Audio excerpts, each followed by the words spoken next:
எப்படி நான் இவகிட்ட கேட்கறது? கேட்கலன்னா நம்ம மண்டை வெடிச்சிரும். கேட்டா ஏன்டா எப்படி கேட்டேன்னு நம்மளை செருப்பு கொண்டு அடிப்பா.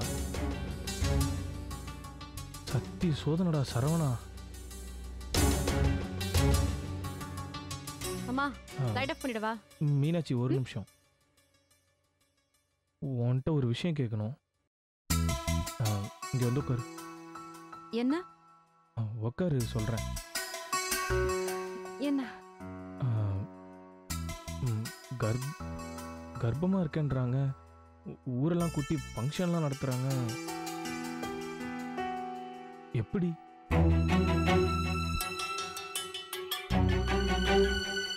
என்னது? எப்படியா? எப்படி எப்படி நான் கேக்குறேன்? எப்படி நான் கேக்குறேன்?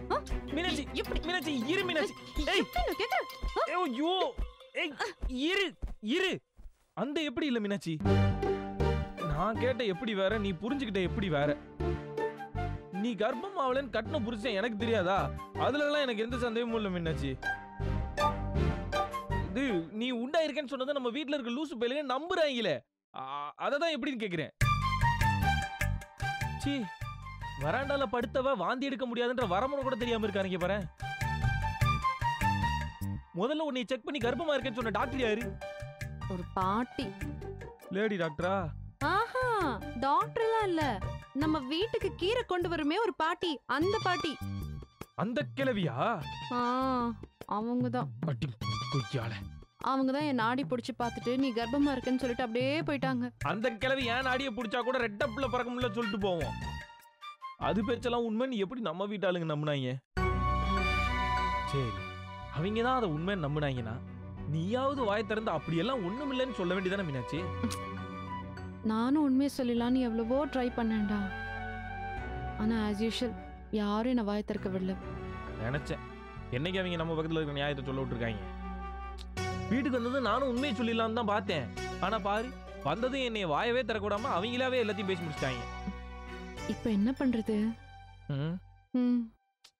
இந்த பிரச்சனையை சமாளிக்கிறதுக்கு மொத்தம் 2 வழி தான் இருக்கு மீனாட்சி. ஆப்ஷன் 1, இந்த உண்மையை வெளியே சொல்லாம இந்த விஷயத்தை உண்மை மாதிரியே சமாளிக்கிறது. அது எப்படி? எத்தனை தமிழ் சினிமா பார்த்திருக்கோம். 1வது மாசம் 2வது மாசம்னு போக போக வயித்தோட சைஸுக்கு ஏத்த மாதிரி தலகாணியை வச்சு சமாளிக்கிறது. அப்போ டெலிவரி டைம்ல என்ன பண்ணுவியா? டெலிவரி டைம்ல மாட்டிக்குவோம்ல.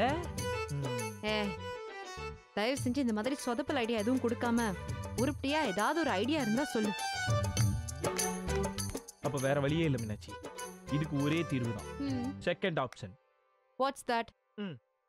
அதாவது மீனாட்சி, இந்த பொய்ய உண்மை மாதிரி சமாளிக்கிறது ரொம்ப கஷ்டம். ஆனா உண்மையா மாத்துறது ரொம்ப ஈஸி. நீ கொஞ்சம் மனசு வச்ச அப்படின்னா ஏதோ 1-2 மாசம் முன்ன பின்ன ஆனாலும் பரவாயில்ல அப்படின்னு சொல்லிட்டு நம்ம நிஜமாவே குழந்தை உண்டாவதுக்கான ப்ராசஸ்ல இறங்குவோம். எப்படி இந்த ஐடியா உனக்கு ஓகே தானே? நீ எங்க சுத்தினாலும் இங்கதான் வருவேன்னு எனக்கு தெரியும்டா. ஓ தெரியுமா? That's nice.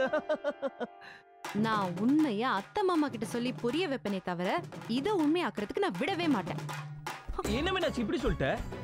நான் என்ன எனக்காகவா கேக்குறேன்?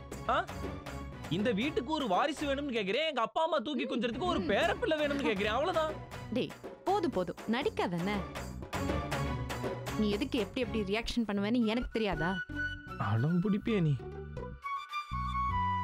ஏற்கனவே இங்க பல விஷயங்கள் கண்ணுக்கு தெரியாம கண்ணி வெடி மாதிரி மறைஞ்சு நிக்குது. இதுல இது வேறயா? இது என்னைக்கு வெளியே தெரிஞ்சு வெடிக்க போதோ?